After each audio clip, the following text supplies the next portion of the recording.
We're here with Gerry Hess in Vancouver from Camlaren Mine Development.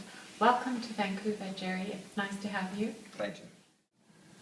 Gerry, in discussing the mine site, I just had a few questions for you as far as how big the site would actually be. Are we looking in terms of the size of a huge rugby field, or? I think it would be a little bit bigger than that. The strike length of the ore zone is 750 meters in length, and we'll be going up to 40 meters deep on this. So if we have a 55-degree angle on the pit to 40 meters, it's going to give you, it's a long narrow slot, and the actual mine itself, the process plant, living accommodations, tailings pond will not be that large, but it will be roughly 650 meters from the pit. This distance is necessary because of blasting. After the 20-meter mark, we will probably be looking at blasting, and you don't want to be hurling rocks on top of your machinery, your repair shop, your fuel storage, or anything like that. So there's a healthy distance apart. So given the area that has to be vacated around the perimeter of the mining site, according to the mining law of Tanzania, and given the size of the mine site, are there going to be a lot of local inhabitants that need to move? Is that going to be an issue for the company? There's going to be a few of them that are going to have to move. I would say maybe altogether there's probably maybe a dozen shambas. These are the little farms, little subsistence level farming operations, and that's a decision we don't make. That decision of compensation for these people and all that is made by the Mines Department of Tanzania. They will assess value. There will be a value placed on trees, there will be a value placed on the land, and a value placed on each house. That's a fixed value. We have no say in it. That's decided by the government, and they are compensated accordingly. And most people there are looking forward to this. They're, of course, they are looking forward to the money too, but they also feel that it will be a benefit to the community.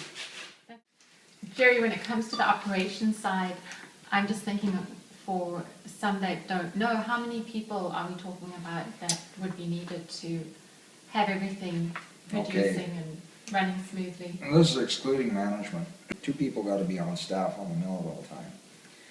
You're going to need 2 mechanics, or a mechanic and a helper.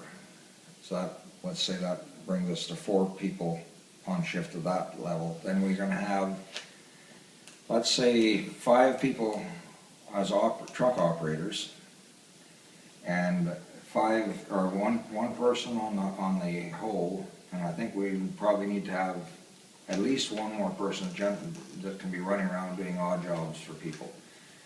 And we're going to have a security crew there as well that'll have to be there at night, as well as somebody on day shift. We'll have a gatekeeper that keeps out rubberneckers and people want to hang around. You know, they don't authorize people to be on the mine site, which is pretty well true of anywhere you want to go. And I think that kind of level of staffing is what we need. So that should be the total labor force required to be on shift, and then there would be management such as myself, office staff, a cook or housekeeper person. And when it comes to employing people, are you going to be looking at local talent first? As much as possible. I see no reason why the local people that I've seen there can't all be able to drive a truck. There should be people there that should be trainable to work in the mill.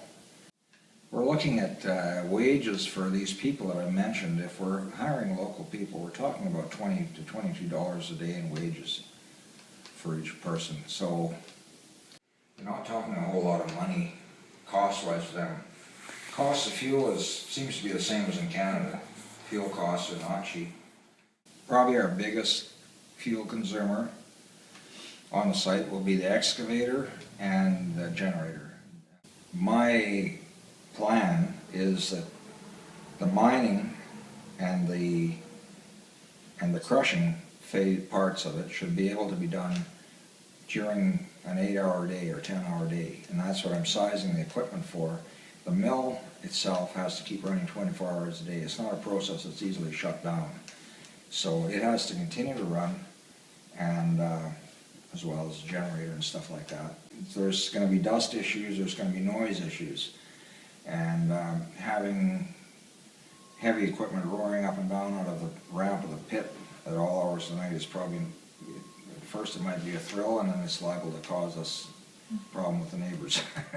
When it comes to power and water, what is the plan for that? Because well, power is essentially, for industrial power, it's non-existent in that spot. There's a very low quality power line, single phase line coming in that I can see, and I certainly wouldn't attempt to run anything off that.